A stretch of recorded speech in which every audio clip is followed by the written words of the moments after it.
Today, all new, the exclusive. 6 years old, literally chained in a closet, tortured by his own family.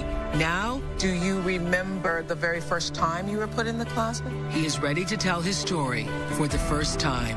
Would you ever want to ask your father why? The heartbreaking police tapes. I had a fence around me, chained up. And 13 years after the rescue, reunited with the hero who saved his life. Next.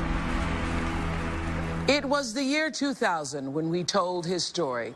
Back then, we couldn't say his name or show his face, but so many of you were outraged. He was a 6-year-old little boy who had endured some of the most heinous child abuse our nation had ever heard. Try to imagine what it would be like for a small child to be locked inside a closet, very much like this one. Our crew reconstructed this closet based on police evidence photos. It is less than 2 feet by 2 feet, And inside, Clayton's little body, look at this, Clayton's little body was wrapped in a wire fence and then bound with chains like an animal. He wasn't given food for days. Sometimes he would eat pieces of a paper bag that were left in this closet. Even more unfathomable, this was not at the hands of strangers. While living in a small Indiana town, 6-year-old Clayton was terrorized and brutally abused by the very people who were supposed to protect and care for him. His father, Joseph, and stepmother, Carmen. For months, Clayton was locked inside an airless, dark bathroom closet, often for 24 hours at a time. Inside the closet was another horror. The small boy was tightly bound in wire fencing, then wrapped and locked in chains. Clayton had to stand for agonizing hours on end, even while sleeping. His tiny neck and chest bore scars from the wire and chains cutting into his bare skin. When Clayton could no longer hold his bodily functions, he was forced to go to the bathroom on himself. His stepmother punished him by rubbing his own feces in his face. Then his father would urinate on him. The only kindness Clayton ever received was from his 14-year-old stepsister, who let him out and fed him cereal when both parents were away. While his stepsister was spared the cruel abuse, she was still desperate to escape. She ran away to Kentucky and was picked up by police. She begged them not to take her back home and eventually confessed her family's horrifying secret. So, as I said, Clayton was just 6 years old when he was rescued from that closet. Back then, he could not speak for himself about his unimaginable ordeal. Today, he is a 19-year-old young man and telling his story in his own words for the first time. You'll be astonished at his resilience. Please welcome Clayton.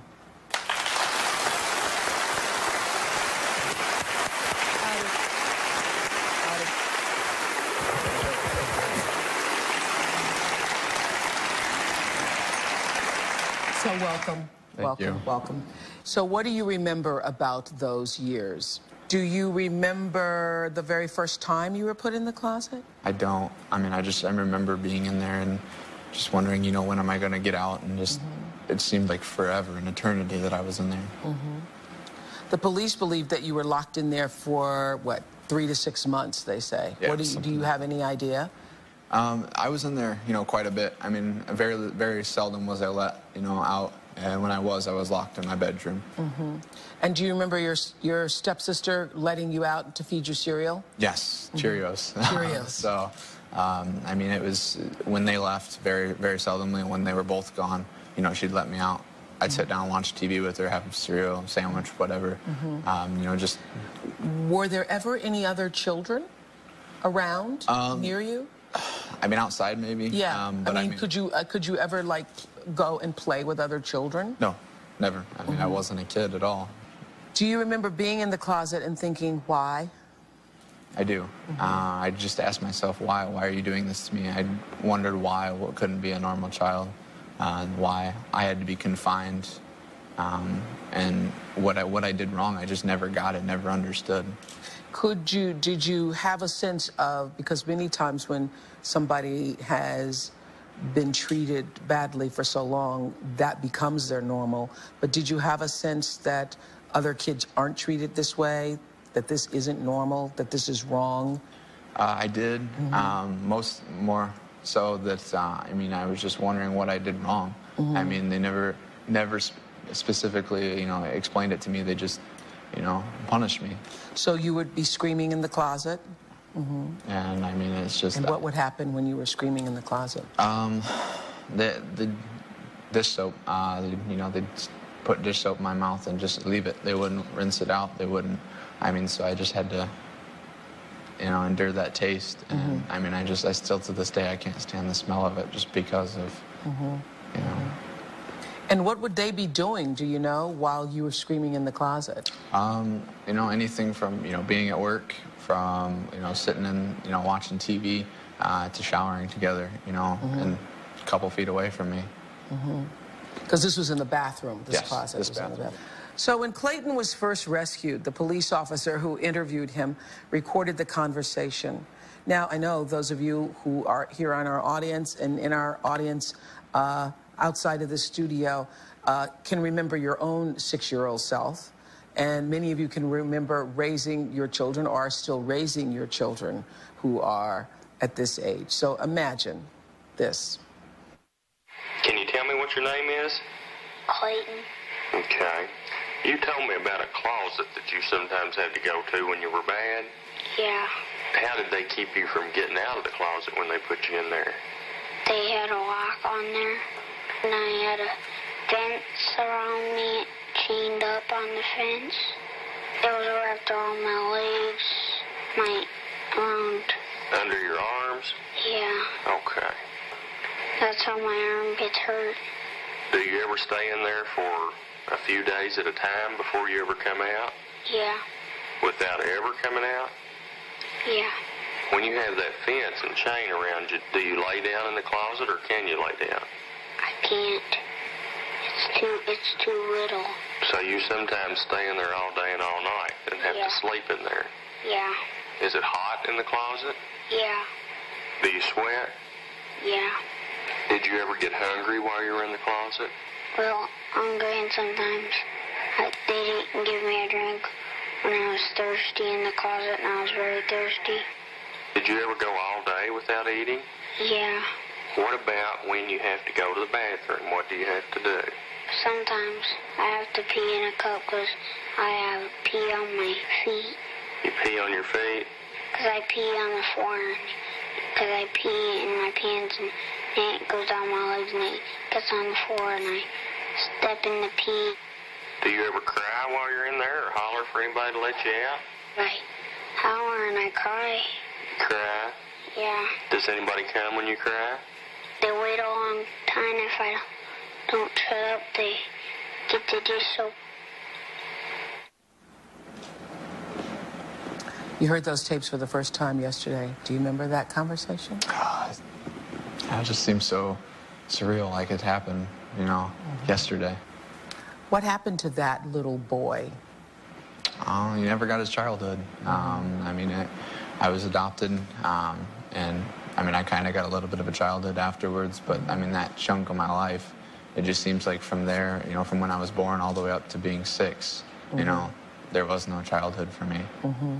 Have you seen your parents since you were rescued? Nope, haven't seen them since. Don't really want to. Yeah, because do you think of them as parents? They're always going to have that title just because, well, Joseph is because, he was my biological father, but I don't consider him my father. I have way better parents now. So, lots of people have had horrible things happen to them, and everybody has a choice when horrible things happen to you, I think. You can choose to step out of that history and not be defined by your past, no matter who you are, and no matter how dark the past has been, or you can let that define your life. And you were telling me that you have made a decision to not let it define your life. So I know you haven't spoken before now. Why did you want to speak today? Just wanted to let everybody know, to keep an eye out.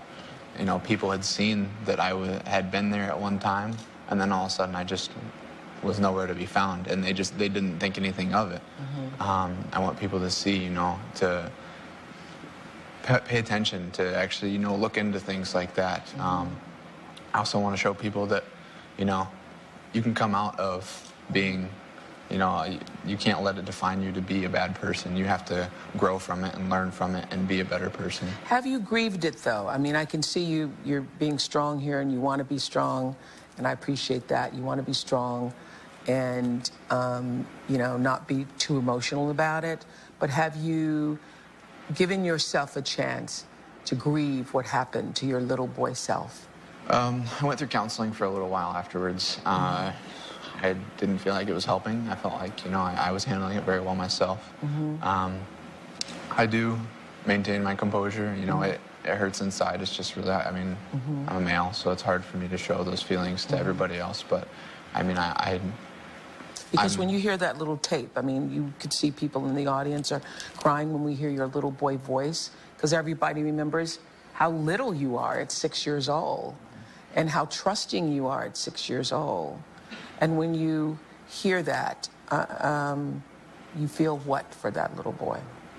I feel bad. When you grow up, you lose that trust. And I trusted my father, and he ruined it. We'll be right back. You did a great job.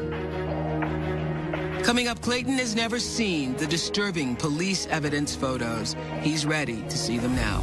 He used to dog chain like I was some kind of dog. Plus, what happened to his abusive father?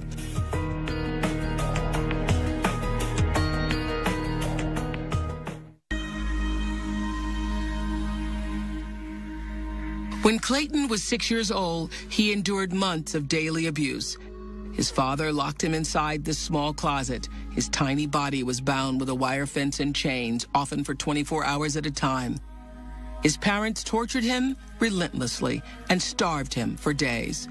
The day he was rescued, 6-year-old Clayton opened up to a police deputy about the details of his horrifying abuse. You said your dad did something to you one time when you peed in your pants? Yeah, he peed on me. He peed on you? Yeah. Where did he pee on you at? He did it on my neck, and once he peed in a cup, and he dumped it on my head. What did they do to you when you pooped in your pants? They smeared poop in my face. Sometimes it gets in my mouth.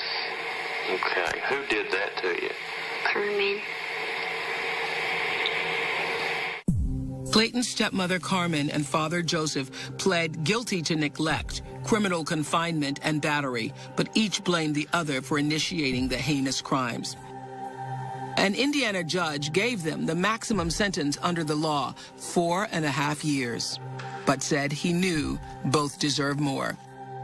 Carmen served only 2 years and 3 months, while Clayton's father was released from prison after just 21 months. That's stunning. Isn't that stunning? And that's why I've said over the years doing this show, we only pay lip service to what we really think of children in this country. How do you feel about when you hear that? That's, they should have spent forever in jail as far as I'm concerned. My dad got, half his time knocked off, and, and then another 6 months for getting his GED. I don't think that's fair. To get a free education and then get time taken off of your sentence. When you've tortured your child in the closet. Exactly. It's just really, it's really awful. It's really awful. Would you ever want to see him? We just had a woman on here recently whose boyfriend had shot her in the face, and he's in prison, and she was saying she wants to go to prison and ask him why. Would you ever want to ask your father why? I do, at some point. It's just... But is there an answer that could ever satisfy that? What answer could he give you? There's no answer. He ruined everything for me. Was he ever kind to you? He was, before, Carmen came into the picture. We were a great father-son, just like any other normal, dad and son. Where was your biological mother when all of this was happening? She wasn't there. She dropped me off, told me she'd be back she'd come back and get me. She never did. She was heavily into